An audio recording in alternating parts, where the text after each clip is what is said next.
काही लोक येत आहेत अजून. मला असं वाटतं 1-2 मिनिटं थांबूया आपण.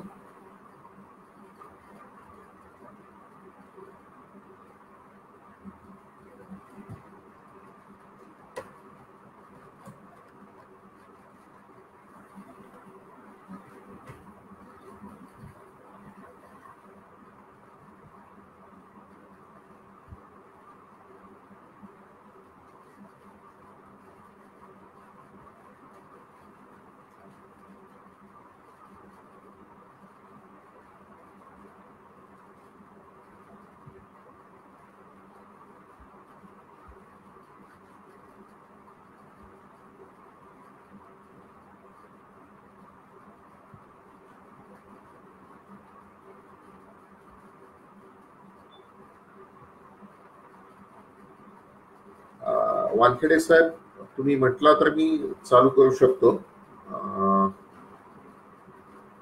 आपले व्ह्युअर्स येतील हळूहळू. ॲज इट इज तो कार्यक्रम रेकॉर्ड होतो, त्यामुळे काही लोकांना जर पहिलं काही मिस झालं असेल तर त्यांना पुन्हा ते बघताही येईल.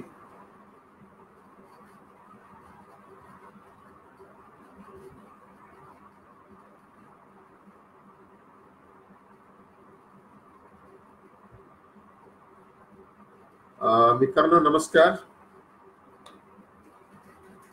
मराठी साहित्य वार्ता महाराष्ट्र दिनापासून मराठी साहित्य वार्ता या फेसबुक पेजद्वारे डिजिटल काव्य महोत्सव आणि महाराष्ट्राच्या डिजिटल महाजलसा हे 2 उपक्रम त्यांनी चालू केलेले आहे. ही संकल्पना आहे अमरदीप वानखेडे यांची आणि हा उपक्रम प्राध्यापक डॉक्टर वैशाली मोहिते पुणे, पवन गवई अकोला आणि लोककवी कारा चव्हाण अमरावती आणि महाराष्ट्रातील तमाम मराठी साहित्य प्रेमी यांच्या सहकार्याने हे कार्यक्रम अविरत चालू आहेत. तर ते तुम्ही रोज त्यांच्या पेजवरती जाऊन लाईव्ह कार्यक्रम बघू शकता. ते नोटिफिकेशन्स पाठवत आहेत. खूप चांगला उपक्रम ते चालवत आहेत. तर तुम्ही नक्की हे कार्यक्रम बघत राहा. समस्त फेसबुकचे सर्व श्रोते, मी सुनील मेहता पब्लिशिंग हाऊसचा संचालक, मराठी साहित्य वार्तातर्फे मी आपल्या सर्वांचं स्वागत करत आहे. मी आपल्याशी प्रकाशन व्यवसायातील संधी या विषयावर बोलणार आहे. त्यानंतर आपल्या काही कॉमेंट्स असतील किंवा प्रश्न असतील त्याला मी उत्तरही देईन. पुन्हा एकदा मराठी साहित्य वार्ताचे आभार मानतो. मागील बरेच दिवसात त्यांनी त्यांच्या पेजवर लेखक, अभिनेते, वेगवेगळ्या भागातले कवी, गझलकार यांना तुमच्या समोर लाईव्ह आणला आहे. मी ह्यात कुठेही बसत नाही, तरी पण तुम्ही मला इथं इन्व्हाइट केलं, बोलायची संधी दिली. आपण काही प्रश्नांची उत्तरं देऊ. त्यातनं कदाचित वाचकांचे किंवा श्रोत्यांचे समाधान होईल का नाही हे आपण नंतर ठरवू शकू. पण ह्या सर्व उपक्रमासाठी मी पुन्हा एकदा आपले आभार मानतो. प्रकाशन व्यवसायावर ह्या महिन्यात खूप काही लिहून आलं.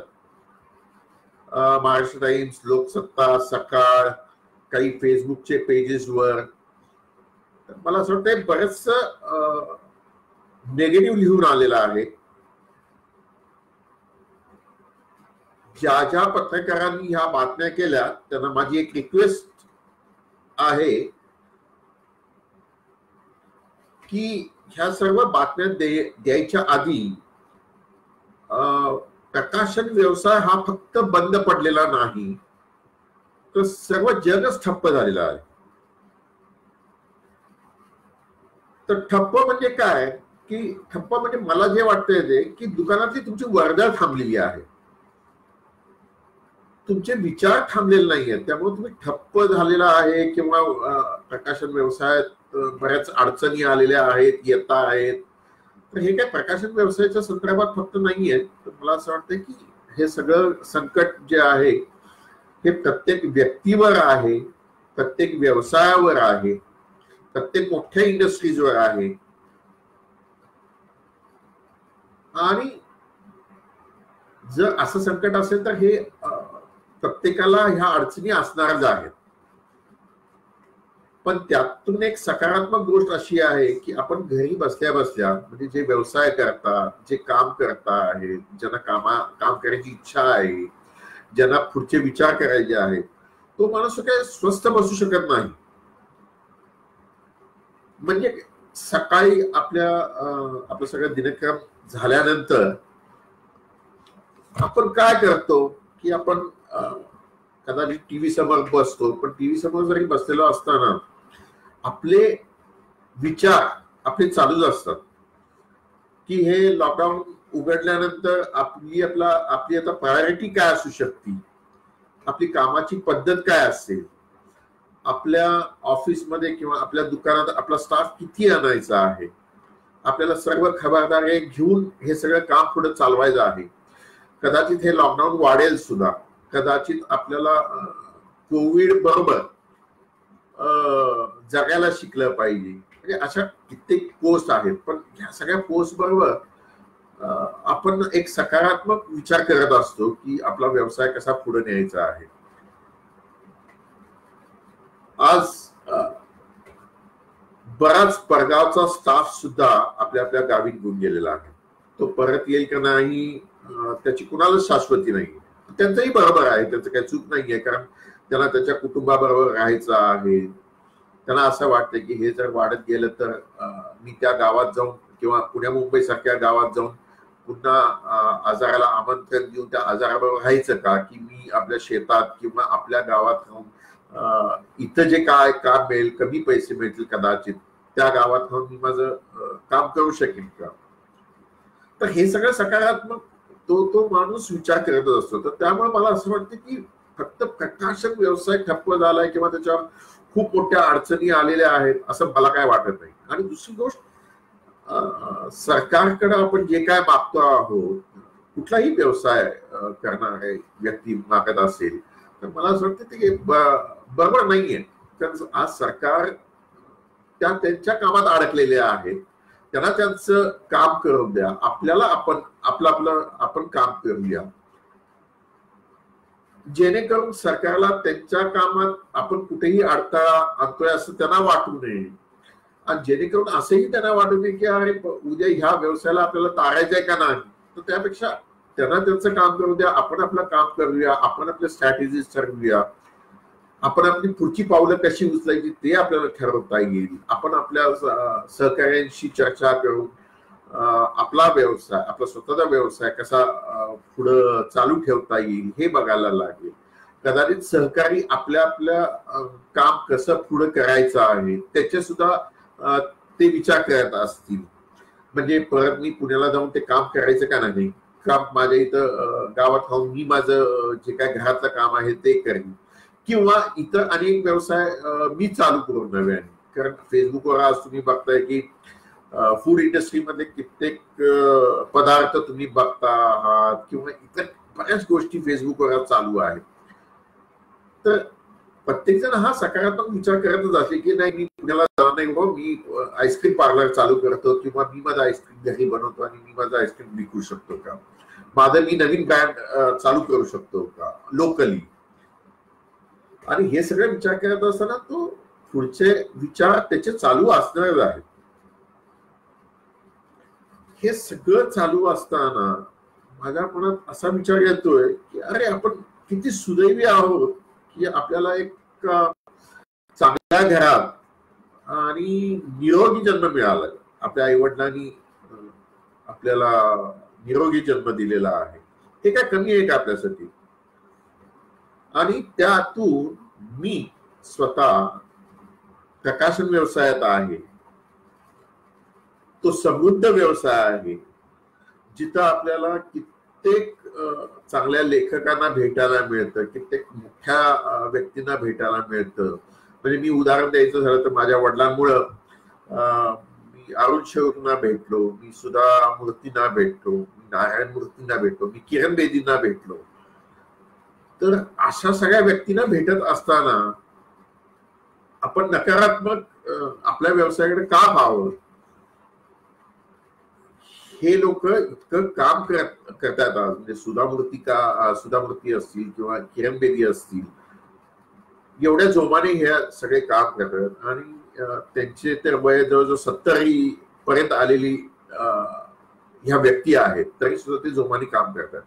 आणि आपण तर अजून यंग आहोत. तर आपण नकारात्मक गोष्टी बोलून आपण काय साधणार आहोत? मला असं वाटतं की आपण कायम सकारात्मक राहायला पाहिजे, पॉझिटिव्ह थिंकिंग करायला पाहिजे. आपण आपला व्यवसाय कसा वाढवता येईल हे आपण ठरवलं पाहिजे. आणि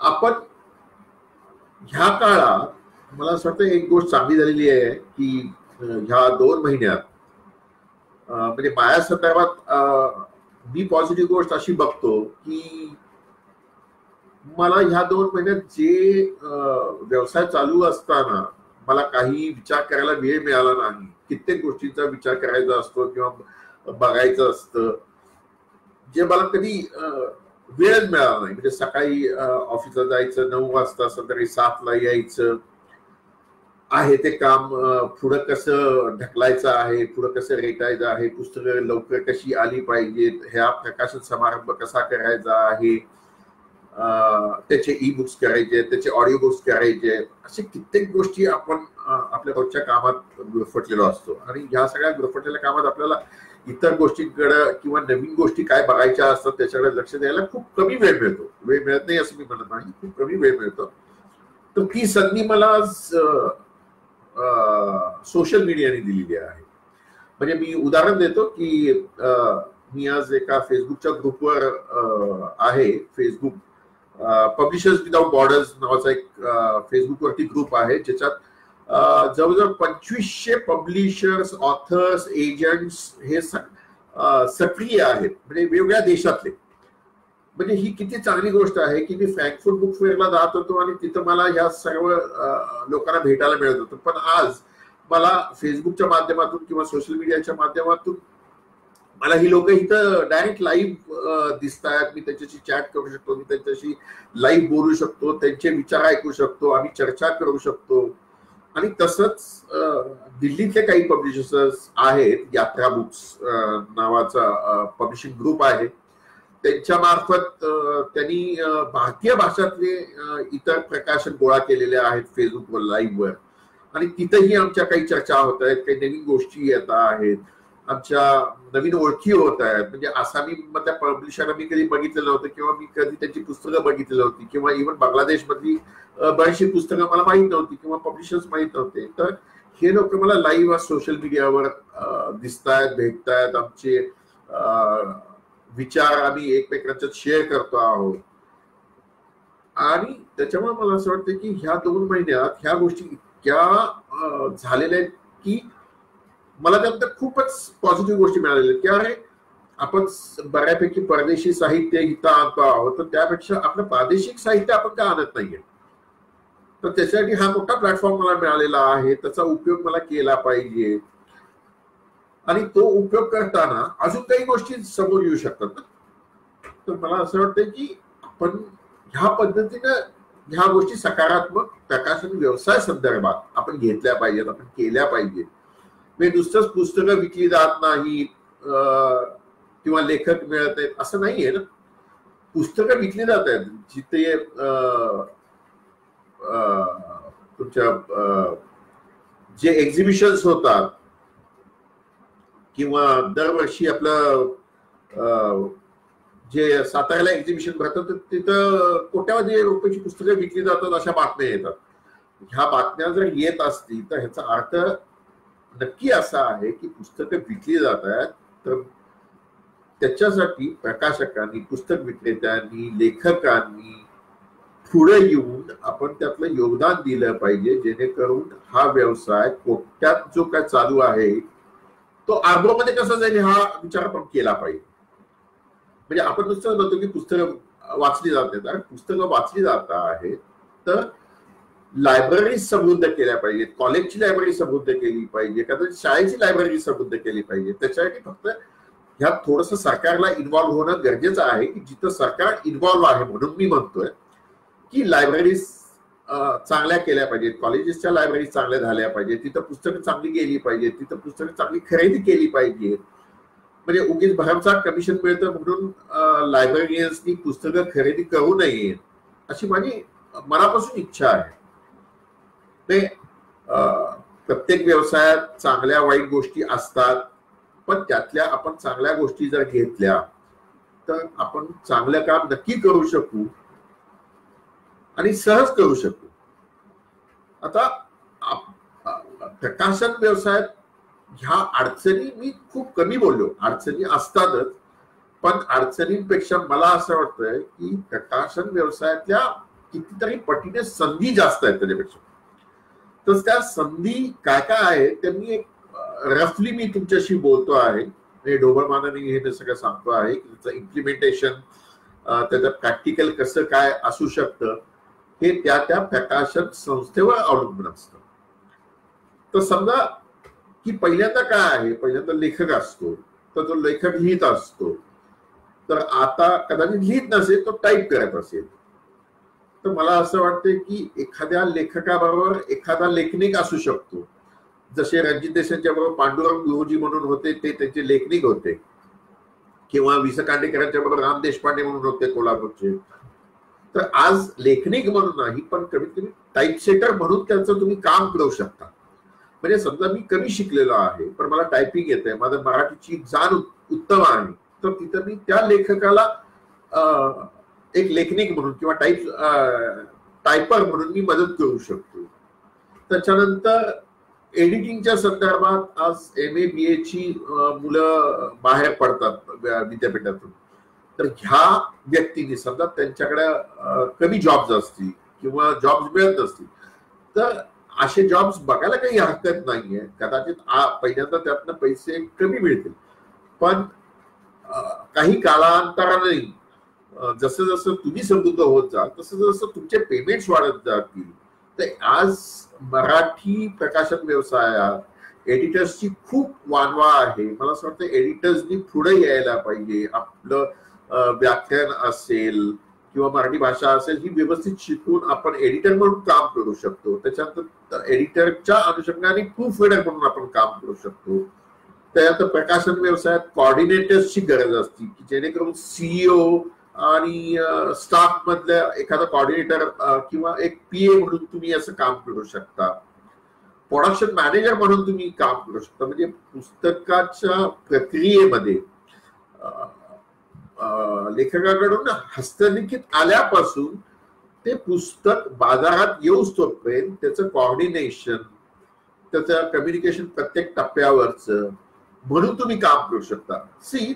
हे सगळं जे काही मी बोलतोय हे तुम्ही तुमच्या कुवतीप्रमाणे करू शकता. म्हणजे कदाचित एखाद्याचं शिक्षण कमी असेल, एखाद्याचं शिक्षण जास्त असेल, आज नोकऱ्या कमी असतील, कदाचित तुम्हाला तुमच्या नोकरीमध्ये तुमचं सॅटिस्फॅक्शन नसेल, तुम्ही तुमची नोकरी बदलायची असेल, तर ह्या सगळ्या गोष्टी उपलब्ध असू शकतात. आणि मला असं वाटतंय ह्या सगळ्या गोष्टी तुम्ही करू शकालच, पण त्याच्यावर तुम्ही हाही विचार केला पाहिजे की मीही सुद्धा प्रकाशन व्यवसायात उतरू शकतो का.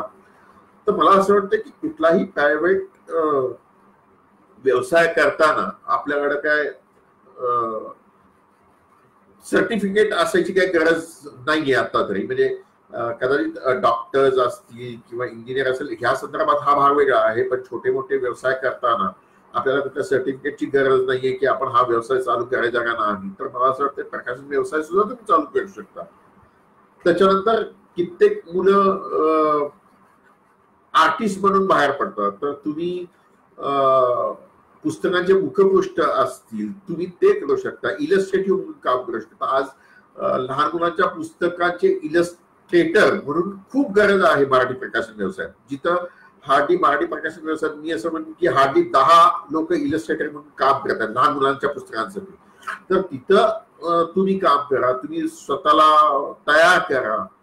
कारण अशा कॉलेजेसमधून बाहेर पडलेले विद्यार्थी मी काही त्याचे एक्झिबिशन्सही बघितलेले आहेत. तर एक्झिबिशन तर कराच तुमचे, पण त्याच्याबरोबर प्रकाशन व्यवसायातही काम करा. मला असं वाटतं की काही मुलांना असं वाटतं की अरे मला रात्रीतनं लाखो रुपये मिळाले पाहिजे. तर मला असं वाटतं की काही स्टेप्स असतात प्रत्येक गोष्टींच्या.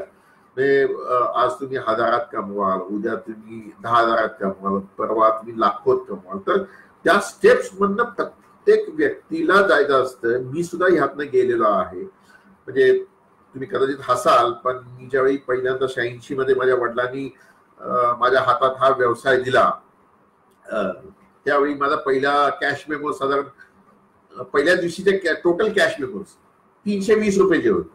तर मलाही फ्रस्ट्रेशन आलं होतं, मलाही वाईट वाटलं होतं की अरे आपण काय करतो आहोत. पण नंतर नंतर मी जसं त्यात काही सुधारणा करत गेलो, तसं माझा व्यवसाय वाढत गेला, तसं माझा टर्नओव्हर वाढत गेला, तसे आमच्याकडचे लेखक वाढत गेले, तसं मी माझे स्टाफ मेंबर्स वाढवत गेलो, माझी स्वतःची बिल्डिंग मी तयार केली. तर प्रत्येक गोष्टीला काही काळ असतो, तो काळ वेळ घ्यायला लागतो आणि तुम्ही जेवढी मेहनत घेणार आहात तेवढं तुम्हाला यश मिळणार आहे असं मला वाटतं. तर अशा प्रकारच्या व्यवसायात असे खूप ऑपॉर्च्युनिटीज आहेत. लाईक डीटीपी ऑपरेटर असू शकतो, एखाद्या मराठी टायपिंग चांगलं आहे तर तो टाईप सेटर होऊ शकतो एखाद्या प्रकाशन संस्थेसाठी, किंवा संस्थेत तो काम करू शकतो. बरेच प्रकाशन संस्था आज स्वतःचे मॅगझिन्स काढता आहेत.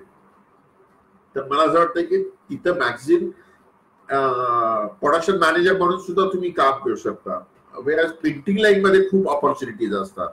एखाद्या प्रिंटरकडे तुम्ही गेल्यानंतर त्याच्याकडच्या ऑपॉर्च्युनिटीज तुम्हाला कळू शकतात, तिथेही तुम्ही काम करू शकता. आज सोशल मीडिया एवढा मोठा प्लॅटफॉर्म आहे की सोशल मीडिया म्हणजे सोशल मीडियावर काम करण्यासाठी, एखाद्या प्रकाशन संस्थेचं सोशल मीडियाचं काम करण्यासाठी तुम्ही त्या संस्थेबरोबर टायअप करू शकता किंवा संस्थेत काम करू शकता. आज सोशल मीडियामुळं तुम्ही यू कॅन प्रूव्ह युअरसेल्फ. म्हणजे जर तुम्ही समजा सोशल मीडिया थ्रू तुमच्या प्रकाशन संस्थेची सेल्स जर वाढवण्यात तुम्ही मदत केली तर तुम्हाला कदाचित त्याचे इन्सेंटिव्ह मिळू शकतो, कदाचित काही शेअर मिळू शकतो. त्यातनं तुमचं आपोआपच पेमेंट वाढणार आहे, तुमची इन्कम वाढणार आहे. तर मला असं वाटतं की अजून खूप खूप खूप करण्यासारख्या गोष्टी आहेत. तर तुम्ही ह्या सगळ्याचा विचार केला पाहिजे. प्रकाशन व्यवसाय हा नुसतं पुस्तकं प्रकाशन करणारी संस्था नसती, तर त्याच्या पाठीमागे खूप मोठी प्रोसेस असती. लेखकांना काही वेळेला वाटत असतं की मी स्क्रिप्ट दिले की 3 महिन्यात एक पुस्तक बाहेर यायला पाहिजे. तर लेखकांनाही मी आव्हान करेन, थोडासा पेशन्स ठेवायला लागतो काही गोष्टींसाठी. काही लेखकांचे प्रायोरिटीज वेगळ्या असतात. म्हणजे एखादा विश्वास पाटील सरांसारखा लेखक असतो की त्याच्यात मला एडिटिंग करायची काही गरज नाहीये, तर ते पुस्तक मी साधारण 3 महिन्यात 4 महिन्यात आणू शकतो. म्हणजे त्याच्या जाडीवर अवलंबून आहे. पण ते परफेक्शन साठी ज्यावेळी आणायचं असतं त्यावेळी त्याचे 2 किंवा 3 प्रूफ रिडिंग्स होतात. म्हणजे एखाद्या प्रकाशन संस्थेने मॅक्झिमम वेळा हे पुस्तक प्रूफ रिडरकडनं वाचून घेणं हे गरजेचं असतं. एखाद्या मोठ्या लेखकाचं, मोठा लेखक असो किंवा लहान लेखक असो, कारण त्याच्यावर लेखकानंतर प्रकाशन व्यवसाय किंवा प्रकाशक हा खूप महत्वाचा जबाबदार माणूस असतो त्या पुस्तकातल्या कंटेंट विषयी.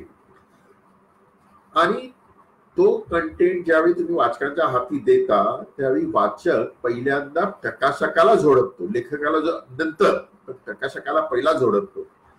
तर मी एक उदाहरण देतो की आम्ही श्रीमान योगी हे पुस्तक काढलेलं आहे शिवाजी महाराजांच्या वरचं. तर ते पुस्तक साधारण 60 किंवा 70 1960-70च्या वेळी ते पुस्तक लिहिलेलं गेलेलं होतं, त्यावेळी ते छापलं गेलेलं होतं. तर त्यात कित्येक ठिकाणी रणजित देसाईंनी फक्त शिवाजी महाराज असा उल्लेख केलेला आहे.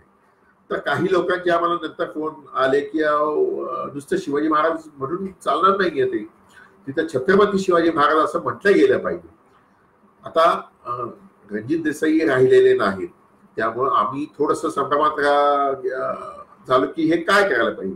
पण आम्हाला त्यांचाही विचार पडला की आज शिवाजी महाराजांच्या विषयी आदरपूर्वक आपण जे काय बोलतो त्याप्रमाणे त्या पुस्तकात आपल्याला ते बदल केले पाहिजेत आणि आपल्याला काय फक्त एक छत्रपती श्री शिवाजी महाराज असा शब्द ऍड करायचा आहे, तर तो करण्याने आपल्यालाच आपलं चांगलं होणार आहे, म्हणून आम्ही ते ऍड केलं. तर ह्यामुळं मी मगाशी जसं तुम्हाला म्हटलं की ह्या प्रकाशकांचा खूप मोठा वाटा असतो ह्या प्रूफ रिडिंग एडिटिंगच्या संदर्भात. त्याच्यानंतर तुम्ही तुमच्या शोरूम्स काढू शकता किंवा काही लोक लहान गावात शोरूम्स चालू करतात, पुस्तकांचे शोरूम चालू करू शकता तुम्ही. तर लहान गावात लोक म्हणतात की अरे पुस्तकं वाचली जातात, तर मला असं वाटतं की पुस्तकं वाचली जातात तिथं पहिल्यांदा कदाचित सेल्फ हेल्पची पुस्तकं वाचली जातील, लहान मुलांसाठी पुस्तकं तुम्ही ठेवा ज्याच्यामुळं कदाचित थोडं थोडं थोडं गिराईक चालू होईल. म्हणजे रात्रीतनं तुम्हाला 1,00,000 रुपयाचा बिझनेस एका दिवसात मिळेल असा कुठलाही व्यवसाय MNC सोडून नाही. तर मला असं वाटतं लहान व्यवसायात हे प्रयोग करणं हे खूप गरजेचं असतं. तुम्ही रोज प्रयोग करत राहिला त्या गावात त्या तुमच्या दुकानात, तर तुमच्याकडं फुटफॉल वाढवू शकतो, पुस्तकं जाऊ शकतात. त्यानंतर मोठ्या प्रकाशन व्यवसायात अजून काय संधी असू शकतात, तर तिथं सेल्स मॅनेजर म्हणून तुम्ही येऊ शकता, त्यानंतर अकाउंटंट म्हणून येऊ शकता, स्टोअर किपर म्हणून येऊ शकता, तुम्ही एखादा अनुवादक म्हणून तिथं जॉईन होऊ शकता. आता अनुवादक म्हणून जॉईन होताना तुम्हाला पुन्हा मराठी भाषा चांगली आली पाहिजे, त्याच्यानंतर तुमचं इंग्लिशवरचं किंवा ज्या भाषेतनं तुम्ही अनुवाद करणार आहात त्या भाषेवरचं तुमचं प्रभुत्व पाहिजे. ह्या सगळ्या गोष्टी त्या त्या अनुषंगाने येत असतात. आज ई बुक्स चालू झालेले आहेत, अमेझॉन किंवा गुगल पे वरती ई बुक्स जात आहेत, त्यानंतर ऑडिओ बुक्स आज मोठ्या प्रमाणात ऐकले जात आहेत. त्यानंतर विदेशातली पुस्तकं आणण्यासाठी एक मॅनेजर अपॉइंट केलेले असतात, तिथं फॉरेन राईट्स मॅनेजर म्हटलं जातं. म्हणजे फॉरेन राईट्स मॅनेजर म्हणजे त्यांनी इतर देशातली पुस्तकं आपल्या प्रादेशिक भाषेत किंवा मराठी भाषेत आणण्यासाठी त्यांनी प्रयत्न केले पाहिजेत, त्याचंही मराठी चांगलं पाहिजे, जेणेकरून त्याला त्या पुस्तकाचा सब्जेक्ट त्याचा कंटेंट कळेल आणि तो आपल्या प्रकाशन व्यवसायासाठी आपल्या संस्थेसाठी कसा उपयुक्त ठरतो हे त्यांनी दाखवलं पाहिजे. आणि तसंच ते वाईस वर्सा पण असू शकतं. म्हणजे मराठीतलं पुस्तक तुम्ही इंग्लिश भाषेत, प्रादेशिक भाषेत, फॉरेन भाषेत सुद्धा तुम्ही कसं घेऊन जाऊ शकता ह्याची सुद्धा एक पोस्ट असती. म्हणजे आमचं श्रीमानयोगी स्वामी संभाजी ही आज इंग्लिशमध्ये गेलेली आहे, किंवा काही पुस्तकं आमची गुजरातीत गेलेली आहेत, काही पुस्तकं आसामीमध्ये गेलेली आहेत. तर ही सुद्धा पोस्ट असू शकते, ह्याच्यावर सुद्धा तुम्ही विचार करू शकता. आणि हे सगळं मी पुन्हा सांगतो की हे सगळं ढोबळ मानवी सांगतो. एखाद्या प्रकाशन संस्थेच्या गरजेनुसार तुम्ही तिथं तुमचं ऍप्लिकेशन देऊ शकता, तुम्ही तिथं काम करू शकता. आणि जर तिथं त्या पोस्ट असतील तर, नाही तर काही प्रकाशन संस्था मोठ्या आहेत जिथं नक्की ह्या पोस्ट असतातच. तिथं तुम्ही हा सगळा जर प्रयत्न केला तर तुम्हाला कुठलं ना कुठलं काम नक्की करायला मिळेल. आणि कुठलंही लहान काम जरी असेल तरी मला असं वाटतं तुम्ही नाही म्हणू नका, तुम्ही चालू करा. म्हणजे प्रकाशन व्यवसायाविषयी किंवा भाषेविषयी किंवा पुस्तकांविषयी तुम्हाला जर प्रेम असेल तर तुम्ही त्या संस्थेत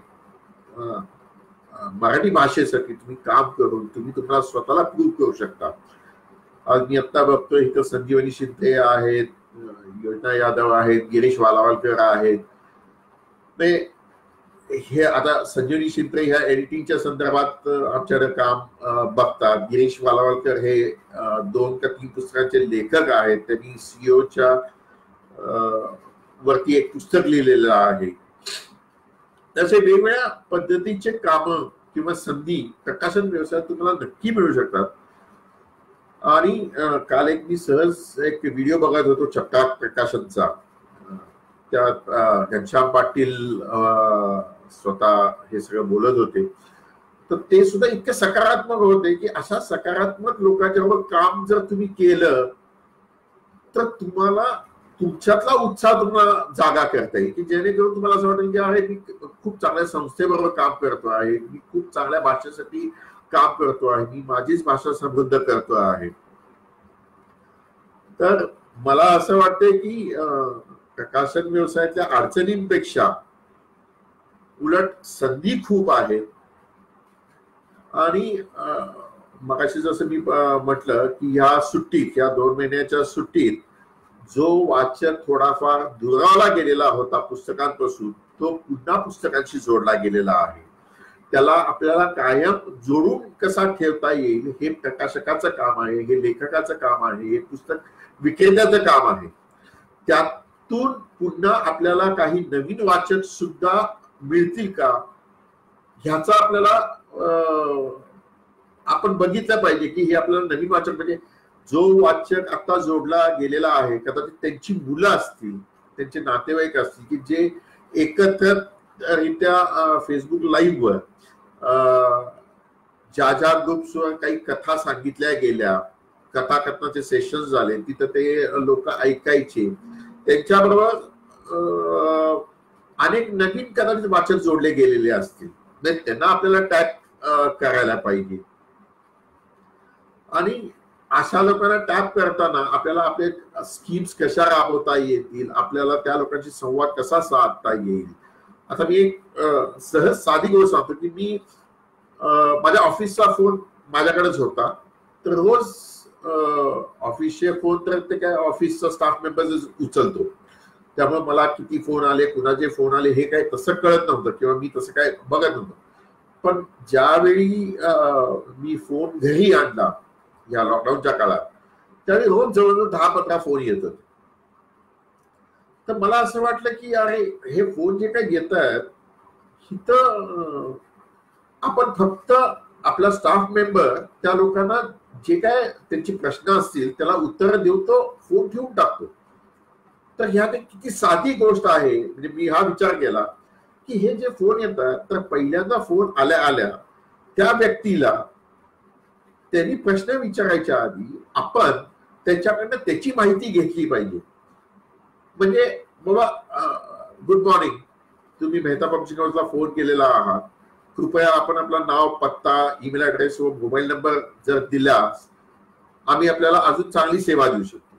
हे जर आपण संभाषण असं चालू केलं तर आपल्याला त्याचा डाटाही मिळेल, तो नवीन वाचक आहे का नाही हेही कळेल, तो स्वतः आपल्याला अप्रिशिएट करेल, तो कदाचित आपल्याला वेबसाईटवर जोडला जाईल, ते कदाचित तो आपल्या शोरूम मध्ये आल्यानंतर तो आपल्या पुस्तकांची व्यवस्थित चौकशी करेल, आपल्या स्टाफ विषयी व्यवस्थित चौकशी करेल की कोण माझ्याबरोबर बोललं, खूप चांगलं बोलला तुम्ही, थँक्यू.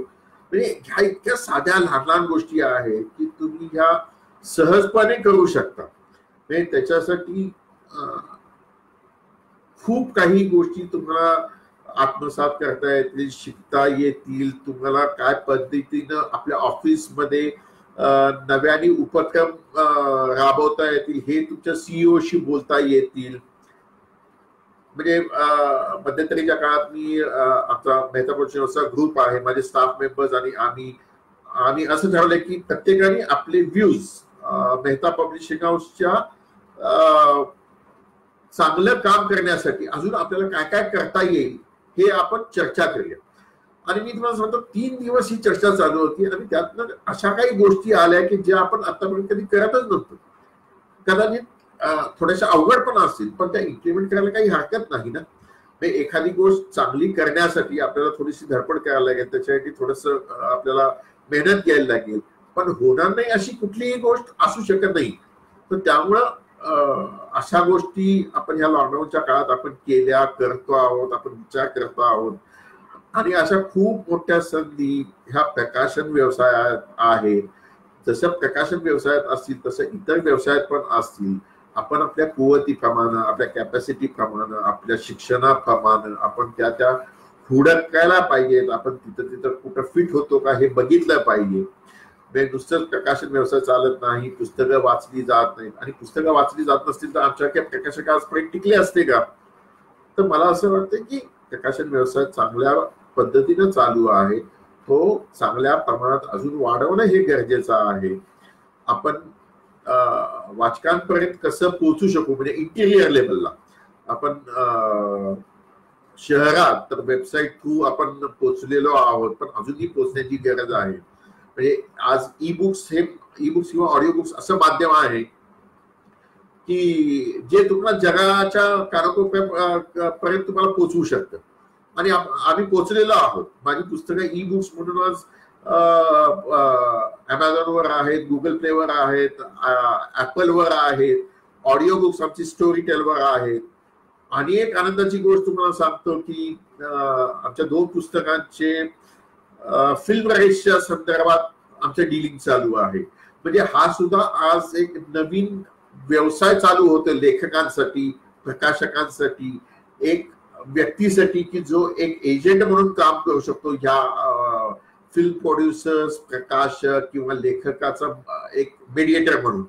तर अशा काही गोष्टी आहेत जिथं तुम्हाला नक्की चांगला पैसा मिळणार आहे. तर मला असं वाटतं की आपण खूप चांगलं काम करू शकतो, आपण खूप चांगलं काम करूया. प्रकाशन व्यवसाय हा खूप चांगला व्यवसाय आहे. आपल्या भाषेसाठी काम करतो आहोत. आपली भाषा, आपलं कंटेंट, आपले चांगले विचार, आपल्या लेखकांचे चांगले विचार आपण त्या वाचकांपर्यंत पोहोचवतो आहोत.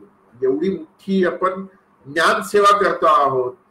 तर मला असं वाटतं की ह्यात तुम्ही सहभागी व्हा. तुम्हाला जिथं आमच्या प्रकाशन संस्थेत जिथं आपल्याला फिट करता येईल किंवा तुम्हाला कुठल्या डिपार्टमेंटमध्ये काम करायचं आहे तिथं आपल्याला ते बघता येईल.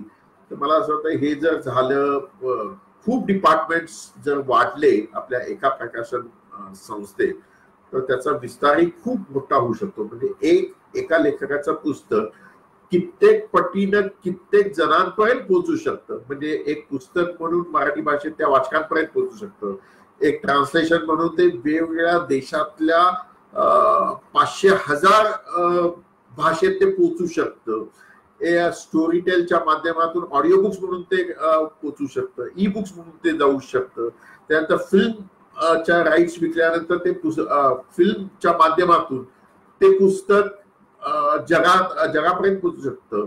म्हणजे जेणेकरून ते फिल्म बघितल्यानंतर लोकांना असं वाटेल की अरे नाही, हे कदाचित मला हे ओरिजिनल पुस्तक वाचलं गेलं पाहिजे.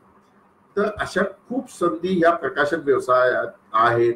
आपण पुस्तकं वाचली जात नाहीत म्हणून रड करण्यात काही अर्थ नाही. अडचणी नक्की नाहीत. मला असं वाटतं अडचणींपेक्षा संधी खूप आहेत. आपण त्या संधी बघितल्या पाहिजेत, त्या हेरल्या पाहिजेत, आपण तिथं काम केलं पाहिजे. तर मला असं वाटतं मी आता खूप प्रकाशन व्यवसाया संदर्भात बोललेलो आहे. हे ढोबळमानाने आहे सगळं. पण तुमचे काही प्रश्न असतील तर आमचा ईमेल ऍड्रेस आहे, तोही तुम्ही लिहून घेऊ शकता. मी इथं टाईप करून सुद्धा देतो तुम्हाला. आणि तिथेही तुम्हाला तुमच्या कमेंट्स किंवा तुमचं जे काय असेल ते लिहू शकता. आम्हाला ईमेलही पाठवू शकाल.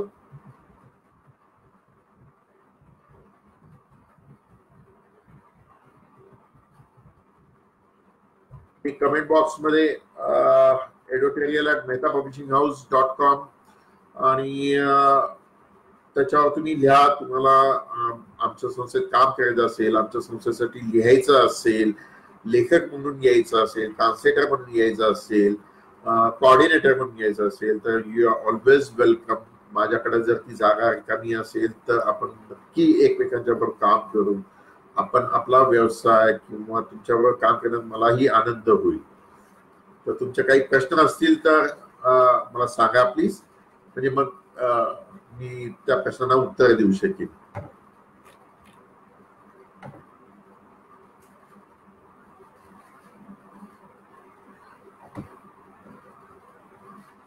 मराठी साहित्यावर हा विचार पोचवा बरोबर आहे. प्रत्येकाला विचार करायची संधी असती आहे आणि प्रत्येक जणांनी मला असं वाटतं की पॉझिटिव्ह विचार केला तर प्रकाशन व्यवसायाच काय कुठलाही व्यवसाय चांगला समृद्ध होऊ शकतो.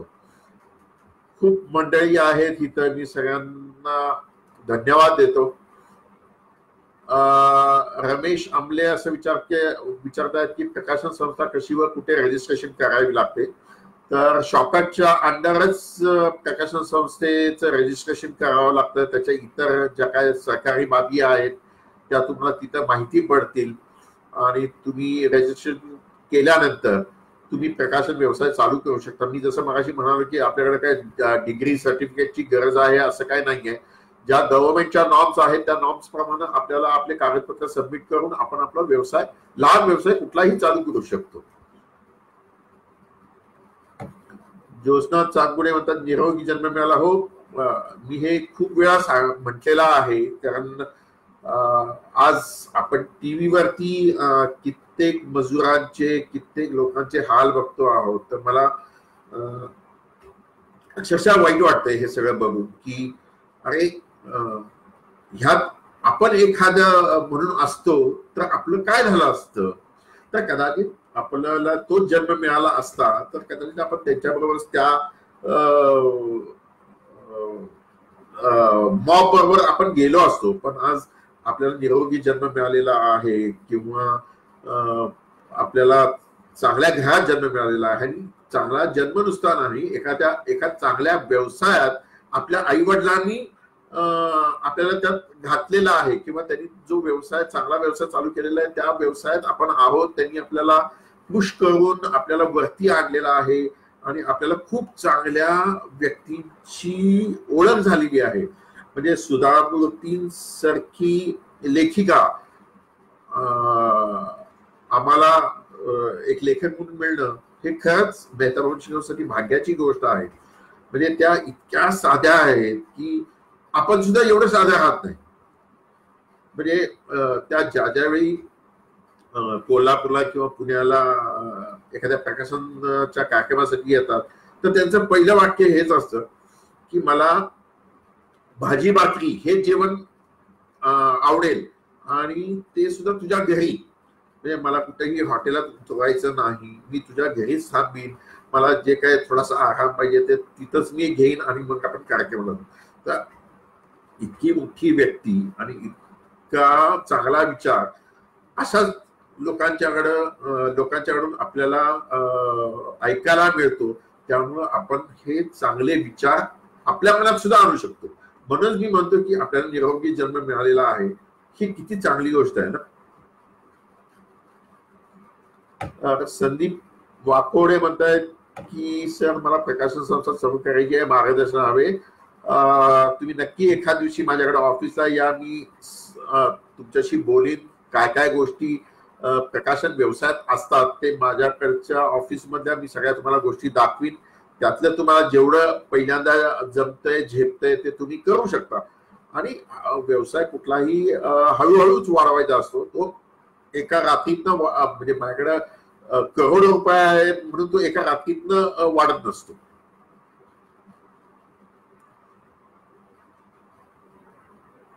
नवीन काव्य संग्रह प्रकाशनासाठी आवश्यक मार्गदर्शन काय असेल.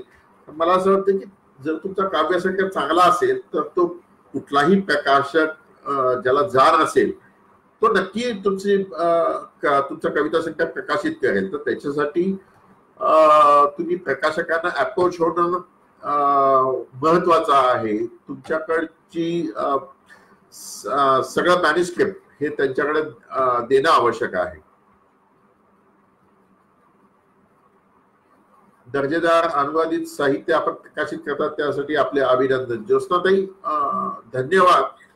हे सगळं काम माझ्या वडिलांमुळं, अनिल मेहता जे मेहता बुक सेलर्स कोल्हापूरला असतात त्यांच्यामुळे हे सगळं आम्ही करू शकलो. कारण त्यांना इंग्लिश पुस्तकं वाचायची खूप मोठ्या प्रमाणात त्यांना आवड होती, ज्याच्यामुळे त्यांनी सुरुवातीच्या काळात freedom at midnight, diary of Anna frank सारखी पुस्तकं अनुवाद करून घेतली आणि प्रकाशित केली. आणि त्याच्यानंतर आमचा हा अनुवाद साहित्याचा प्रवास चालू झाला. त्याच्यानंतर मी फ्रँकफर्ट बुक फेअरला दरवर्षी जात होतो 2005 पासून.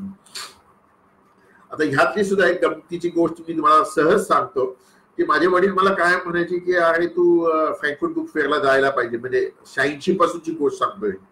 पण कदाचित त्यावेळी माझ्याकडे खूप पैसे नव्हते, माझी कदाचित सकारात्मक दृष्टी नव्हती, त्यामुळे मी कदाचित जाऊ शकलो नाही. पण नंतर 2004 का 5 साली आम्ही एक ग्रुप तयार केला आणि आम्ही फ्रँकफर्ट बुक फेअरला गेलो. आणि मला असं वाटायचं की मेहता पब्लिशिंग हाऊस हे महाराष्ट्रातलं खूप मोठं नाव आहे आणि मी खूप मोठा माणूस आहे. पण ज्या दिवशी मी फ्रँकफुर्ट बुक फेअरला गेलो आणि जिथं ज्या दिवशी मी पहिलं पाऊल त्या बुक फेअर मध्ये ठेवलं त्या दिवशी मी स्वतः असं मला असं स्वतः झालं की अरे वी आर झिरो हिअर. म्हणजे ह्या प्रकाशन व्यवसायात ह्या पुस्तकाच्या दुनियेत कित्येक पटीनं काम करण्यासारखं आहे जे आपण 1% सुद्धा आपण अजून काम केलेलं नाही. तर मला असं वाटतं की या व्यवसायात अनुवादित साहित्य असेल किंवा ओरिजिनल साहित्य असेल खूप गोष्टी करण्यासारख्या आहेत. खूप गोष्टी तुम्ही करू शकता. खूप वाचकांना तुम्ही लिहिता करू शकता. त्यांचं साहित्य तुम्ही प्रकाशित करू शकता. बघा आपल्या भारतातच कित्येक कल्चर्स आहेत, कित्येक वेगवेगळ्या पद्धतीची जाती आहेत, माणसं आहेत. आपल्याकडे समुद्र आहे, आपल्याकडे बर्फ आहे, आपल्याकडे वाळवंट आहे, आपल्याकडे पाऊस आहे. म्हणजे काय गोष्टी आपल्या भारतात नाहीयेत असं नाहीये. तर त्यामुळे भारतात जी समृद्ध आहे ना त्यात कित्येक लोक आपले अनुभव असतील, कथा कादंबऱ्या असतील ते लिहू शकतात. पण आपण त्यांना लिहितं केलं पाहिजे. फक्त आता कसं होतंय की प्रत्येक लेखकाला असं वाटतं की अरे मी लिहिल्यावर हे खूप मोठ्या प्रमाणात त्याची विक्री झाली पाहिजे, मला खूप पैसे मिळाले पाहिजे. तर असं काही होत नाही. म्हणजे त्याचं उदाहरण चेतन भगत आहे. चेतन भगत सुद्धा आधी एका ठिकाणी जॉब करत होते. त्याच्यानंतर त्यांनी काही विचार करून त्यांनी ती पुस्तकं लिहायला चालू केली आणि रात्रीतनं मग ते स्टार झाले. म्हणजे स्टार झाले म्हणजे 5 पॉइंट्स आपण हे पुस्तक काय रात्ररात गाजलं गेलं नाही, पण काही काळानंतर ते पुस्तक गाजलं गेलं आणि त्याच्यानंतर त्यांचं प्रत्येक पुस्तक गाजत गेलं. तर मला असं वाटतं की काही काळ असा असतो तुमचा की तुम्ही जर चांगलं लिखाण करत गेला तर तुमची प्रत्येक कलाकृती ही चांगली मांडली गेलीच पाहिजे. जसं आज विश्वास पाटील आहेत, आधीच्या काळात वि स खांडेकर आहेत, रणजित देसाई आहेत. आणि असं म्हणत नाही की प्रत्येक लेखकाचं सगळ्या कलाकृती चांगल्याच असतात. एखादं वाईट पुस्तक सुद्धा लिहून होतं. असं काही नाहीये की प्रत्येक कलाकृती ही चांगली होतीच असं नाहीये. पण ते सुद्धा पचवायची ताकद आपल्याकडे पाहिजे किंवा त्यातनं आपल्याला नवीन काहीतरी शिकता येते का हे त्या लेखकांनी बघितलं पाहिजे. तर मला असं वाटतं आपल्याकडे खूप काही लिहिलं जाऊ शकतं, खूप काही अनुवाद करून घेऊ शकतो, खूप काही तिकडचं सुद्धा कल्चरली आपल्याला पुस्तकं आणता येतील.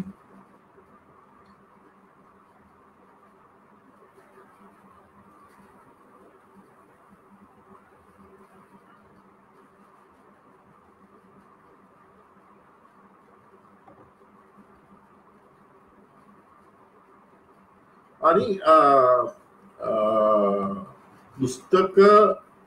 पुस्तक ज्यावेळी तुम्ही छापता किंवा प्रकाशित करता त्याच्याबरोबर लेखक हा कायम जिवंत राहतो. म्हणजे एक काळ असा होता की आम्ही 95-98 पर्यंतची छापलेली जी पुस्तकं होती त्याच्यानंतर मी ती पुस्तकं कधी छापली नाहीत. ह्याचं कारण की काही पुस्तकं थोडीशी कमी विकली जात होती. पण आज पीओडी मॉडेल म्हणजे प्रिंट ऑन डिमांड हे मॉडेल आलेलं असल्यामुळं त्याच्यात तुम्ही 100च्या पटीत सुद्धा प्रती काढू शकता. म्हणजे 100 कॉपीज तुम्हाला सांभाळायला खूप मोठी जागा लागते असं नाही.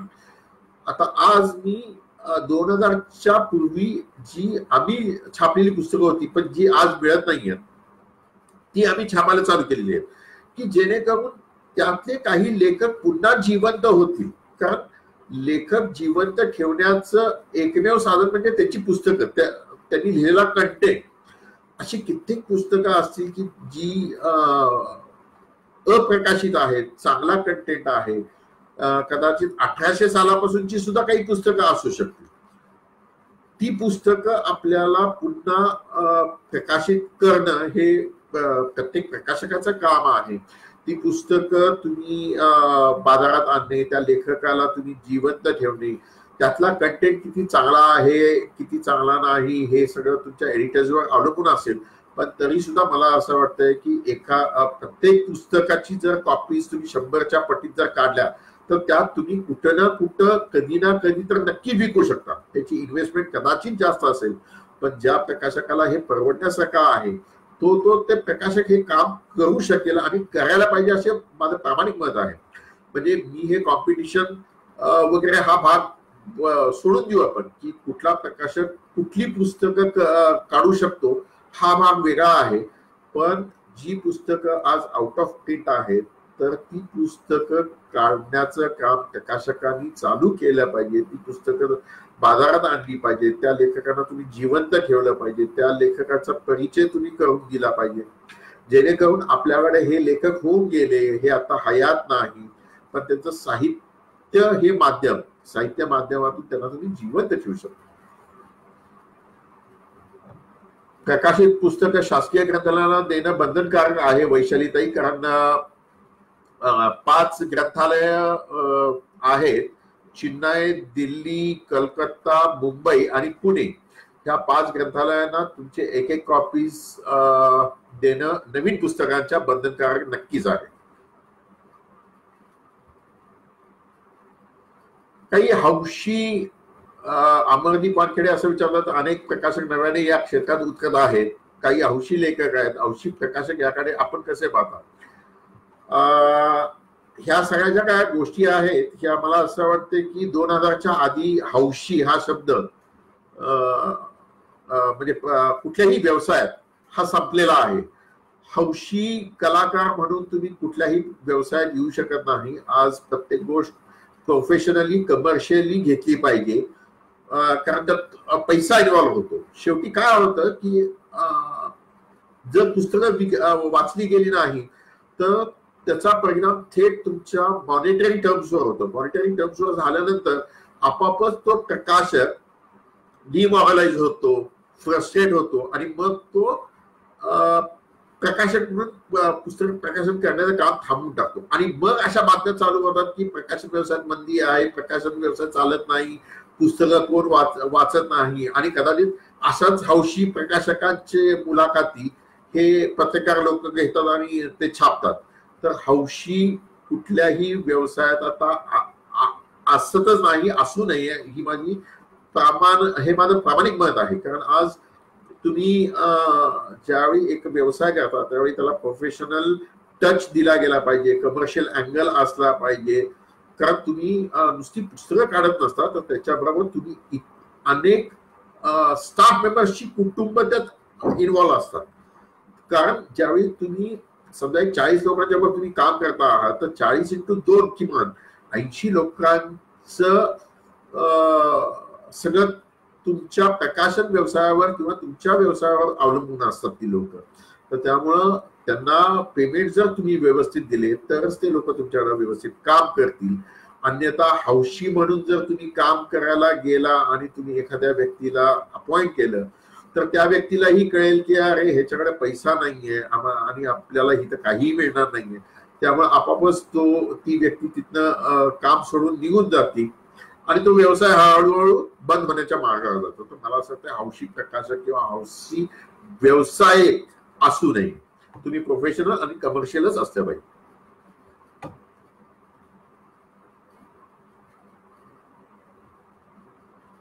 कॉल करणाऱ्याला प्रतिसाद देणे ही दुर्मिळ होत जाणारी गोष्ट बनली आहे. हर्षद सुभाष असं म्हणतायत. तर मला असं वाटत नाही. प्रत्येकाचा अप्रोच असतो, तो अप्रोच कसा असू शकतो हे ज्याच्या त्याच्या व्यवसायावर, ज्याच्या त्याच्या स्टाफवर, ज्याच्या त्याच्या विचारावर अवलंबून असतं. वैशालीमुळे ते विचारतात ISBN नंबर गरजेचा आहे का? तर ISBN नंबर हा गरजेचा का आहे मी सांगतो. म्हणजे 2000 साला आधी ISBN नंबर मराठी प्रकाशन व्यवसायात रुजलेला नव्हता. ISBN नंबर ही हा असा आकडा असतो की जेणेकरून तो आकडा तुम्ही नुसता वेबसाईटवर जरी टाकला तर त्याच्या अगेन्स्ट ते कुठलं पुस्तक आहे ह्याचा तपशील तुम्हाला मिळतो. फॉरेन कंट्रीज मध्ये पुस्तक ISBN नंबरवर शोधली जातात, पुस्तकांच्या नावाने नाही. कारण का पुस्तकांच्या नावात कदाचित स्पेलिंग मध्ये मिस्टेक होऊ शकतं ज्याच्यामुळं पुस्तक तुम्हाला सापडणार नाही. पण ISBN नंबर तुमचा परफेक्ट असेल, परफेक्ट मी जर गुगलला टाकला तर त्याच्या अगेन्स्ट ज्या ISBN नंबरला तुम्ही ते पुस्तक दिलेलं आहे किंवा छापलेलं आहे ते पुस्तक तुम्हाला 100% तेच पुस्तक तुम्हाला मिळणार. तुम्ही सहज एखादं माझं स्वामी नावाचं पुस्तक आहे त्या स्वामीचा ISBN नंबर बघून घ्या Amazonवर आणि तो जर तुम्ही गुगलवरती टाकला तर तुम्हाला त्या ISBN नंबरच्या अगेन्स्ट त्या पुस्तकाचं नाव इमिजिएटली दिसेल. तर त्यामुळे मला असं वाटतं ISBN नंबर हे गरजेचा आहे. आपण आज ग्लोबली आपण काम करतो आहोत, जेणेकरून आपलं पुस्तक कानाकोपऱ्यात किंवा शेवटच्या कोपऱ्यात आपलं पुस्तक जात आहे, तर त्यामुळे ISBN नंबर मुळे पुस्तक हुडकणं इझी होतं.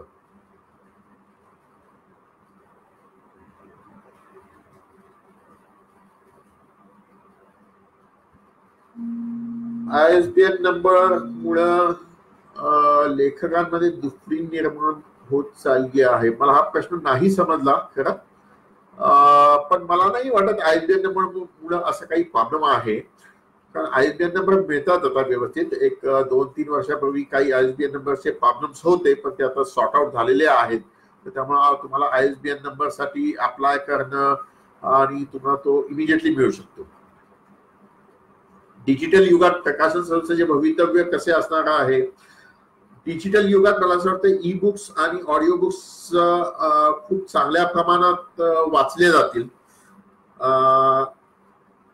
कदाचित जुनी पिढी अजून पुस्तकांवरच आहे, कदाचित नवीन पिढी सुद्धा पुस्तकांबरोबर राहील, पण त्याच्याबरोबर ई बुक्स हे मोठ्या प्रमाणात येतील. याचं कारण असं आहे की आज बऱ्यापैकी कंटेंट जो आहे तो डिजिटली वाचला जातो. म्हणजे ब्लॉग्स असतील, फेसबुकवरच्या आपल्या ट्विट्स, आपले कमेंट्स आहे, ट्विटर आहे, हे सगळे जे काय आहे डिजिटली सोशल मीडियावर आपण वाचतो आहोत. तर त्यामुळे मला असं वाटतं की हळूहळू का होईना, म्हणजे भारतापुरतं मला बोलायचं झालं तर हे हळूहळू डिजिटल कडं हे सगळं युग हे वळत जाईल. म्हणजे फॉरेन कंट्रीज मध्ये आज जर तुम्ही बघितलं तर रेल्वे असेल किंवा बसेस असतील, ह्यात मोठ्या प्रमाणात किंडल हे त्यांचं वाचनाचं माध्यम झालेलं आहे. म्हणजे प्रत्येकाच्या हातात किंडल आहेच. किंडल असेल किंवा नसेल, पण स्मार्टफोन आहे. स्मार्टफोन मध्ये तुम्ही किंडल ऍप डाउनलोड करू शकता आणि त्यातून तुम्ही पुस्तकं वाचू शकता. तर त्यामुळं तुम्हाला पुस्तकं, फिजिकल पुस्तकं कॅरी करायची गरज राहिलेली नाही ना. तुमच्याकडे जर किंडल ऍप असेल किंवा आयफोन सारखा ऍप असेल, ऍपल हे जर ऍप असेल किंवा गुगल प्ले हा ऍप असेल, तर तुम्ही हजारो पुस्तकं त्याच्यावर स्टोअर करू शकता. तसंच स्टोरी टेलच्या संदर्भात, म्हणजे ऑडिओ बुक्सच्या संदर्भात पण तसंच आहे. तुम्ही कित्येक पुस्तकं ऑडिओ बुक्स थ्रू ऐकू शकता. तुम्ही कित्येक पुस्तकं ती ऑडिओ थ्रू ऐकू शकता. कदाचित ऑडिओ बुक्स मध्ये थोडंफार त्याचं ड्रॅमॅटायझेशन केलेलं असण्याची शक्यता आहे, पण तो कंटेंट तोच राहतो. त्या कंटेंटच्या माध्यमातून तुम्हाला ते पुस्तक काय आहे किंवा तो कंटेंट काय आहे किंवा त्याची भाषा काय आहे हे तुम्हाला नक्कीच कळतंय ना. तर त्यामुळे मला असं वाटतं की डिजिटल युगात हळूहळू लोक वळतील, पण मोठ्या प्रमाणात हा बदल आपल्याला कदाचित अजून एक 10-15 वर्षात हा नक्की दिसून येईल. आणि आपण सुद्धा हा विचार केला पाहिजे की कदाचित पुढं कागद मिळणार नाही. तर कागद मिळणार नसेल तर तुम्हाला वाचणं हे अवघड होणार आहे. म्हणजे प्रिंटिंग हे पुस्तकं प्रिंटिंग करणं हे अवघड होत जाणार आहे पुढं. कारण काही देशात आज पेपरला मान्यता नाहीये, त्यामुळे ते डिजिटलवर बऱ्यापैकी सगळं काम होत आहे त्याचं. म्हणजे आज अग्रीमेंट सुद्धा आमच्याकडे जे फॉरेन अग्रीमेंट जे येतात ते डिजिटली येतात. म्हणजे फिजिकली आमच्याकडे कॉपीज येत नाही. डॉक्युसाईन नावाचा जो ऍप आहे त्याच्या थ्रू आम्ही हे अग्रीमेंट साईन करतो. त्यामुळे हळूहळू सगळं होईल. संजीवनी ताई, धन्यवाद. मला सकारात्मकच बोलायचं होतं, कारण आपल्याकडे अडचणी काही नाहीयेत हे मला माहित आहे. काही प्रमाणात ज्या अडचणी असतील प्रकाशन व्यवसायात, तर ते मगाशी जसं मी म्हटलंय की ते हौशी प्रकाशक असतात आणि त्यांच्यामुळे ते स्वतःच गोत्यात येतात आणि स्वतःला नकारात्मक दृष्टीने ते बघायला लागतात.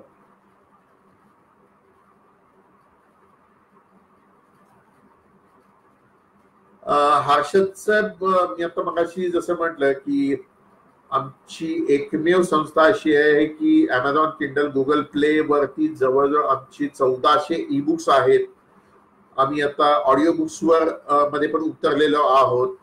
तर या दोन्ही गोष्टी आपल्याला विचार करायला पाहिजे, कारण नवीन टेक्नॉलॉजी प्रमाणे प्रत्येक वेळेला हा प्लॅटफॉर्म कदाचित बदलत राहणार आहे. म्हणजे तुमचं वय किती आहे हे मला माहित नाही आहे, पण मी ज्या काळात जन्मलेलो होतो त्या काळात आपण मोबाईल फोन 97 किंवा 95 सालापर्यंत आपण ह्या मोबाईल फोनचा कधी विचारही केलेला नव्हता. तर त्याचप्रमाणे आता पुढची टेक्नॉलॉजी कशी असेल, काय असेल आणि कसा त्याचा बदल होईल हे सांगणं अवघड आहे. पण त्याच्यासाठी तुम्ही कायम आता सतर्क असले पाहिजे की कुठलाही डिजिटल जर बदल होणार असेल तर त्याच्याकडे आपलं लक्ष असलं पाहिजे. आणि तो जर डिजिटल बदल होत असेल तर तिथं कदाचित पहिल्यांदा आपल्या प्रायोगिक तत्वावर आपल्याला आपलं कंटेंट द्यायला लागेल, प्रयोग करायला लागेल, तो कसा वाचक कसा उचलतो हे बघायला लागेल आणि त्याप्रमाणे आपल्याला आपल्या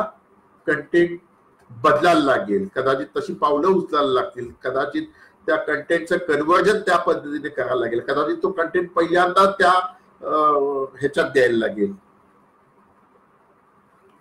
तर मला असं वाटतं की हे बदल होत राहतील आणि आपल्याला आपण ह्या बदलांच्याकडे कायम लक्ष ठेवून असलं पाहिजे.